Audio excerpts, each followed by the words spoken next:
We commemorate this evening a tragedy from earlier days, just after the 1916 rising on the South Strand in Skerries.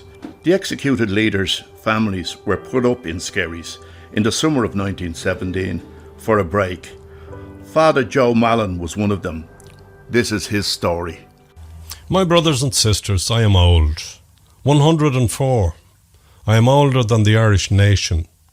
I have witnessed many things over my long life. 2 world wars, the birth of our nation, and the explosion of things in terms of science, technology, medicine, transport. It's a different world from the one of my youth, just as it will be another different world altogether in another 100 years. Sic transit gloria mundi. But it's what happened to me as a toddler and an innocent youngster that defined me. For as a 2-year-old sitting on my father Michael's knee the night before they killed him in Kilmainham jail, that kicked it all off. Agnes, love, let young Joseph become a priest. And we fulfilled his dying wish. So here I am in Hong Kong, a Jesuit for over 80 years. And before I was 10, I held my mother's hand at the funeral processions of Michael Collins and Arthur Griffith, and her very own heroes, O'Connor, Brua and Markovics, who fought so gallantly beside my father in the Rising. And then Mrs. Pearce, Pádraig's mam, took me under her wing and gave me an education in St. Enda's and Rathfarnham, good enough for the Jesuits to accept me as a postulant. But my abiding memory is not really a memory at all, but a sense of something happening in my company as a 4-year-old. One of my very first recollections, colourful and hazy, just like the weather on that far-away summer's day in July on the South Strand in Skerries. Barbara, stay away from the water.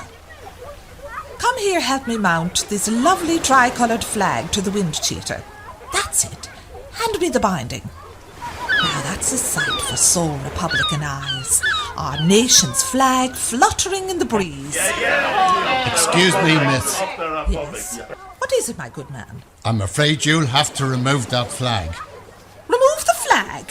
Haven't you nothing else to do, officer, in that splendid British uniform of yours? You look, dashing. Why don't you leave us alone and let our children play in the sand? Surely you can go and check out a few dog licenses and report them back to your chums in the castle. Either you remove that flag or I will. You're in breach of section... Can't you see you are upsetting the children? Haven't your proud done enough harm to them? Seamus, Joseph, Barbara, come along and let's take the flag to a place they can't get it. I know. I'll swim over to Shennick Island and place it on the tower for everyone to see, fluttering gaily in the fine, clear Irish breeze. Seamus, mind Barbara until I get back. Do you see the Martello Tower over there? That's where I'm going to hoist our national flag, away from the grasp of the English tyrant. Here, Joseph, get onto our brother's shoulders. You will be the last to see me, and the first to see the flag on the tower from your perch. Bye, folks. See you soon.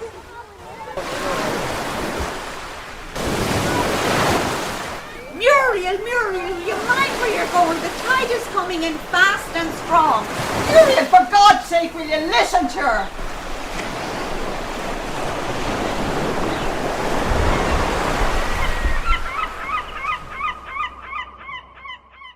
And that was the last we saw of her. And apparently I was last to see her from my brother's shoulders. They found her next day further south.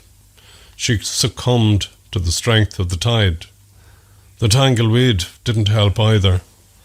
What followed was the biggest funeral ever seen since O'Donovan Ross's, the one that sparked off the rising that claimed her husband Thomas.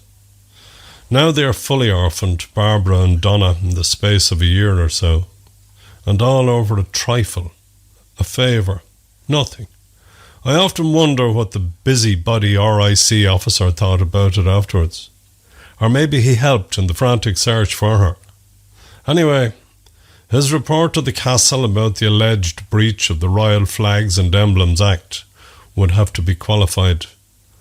No further action required. Suspect now deceased.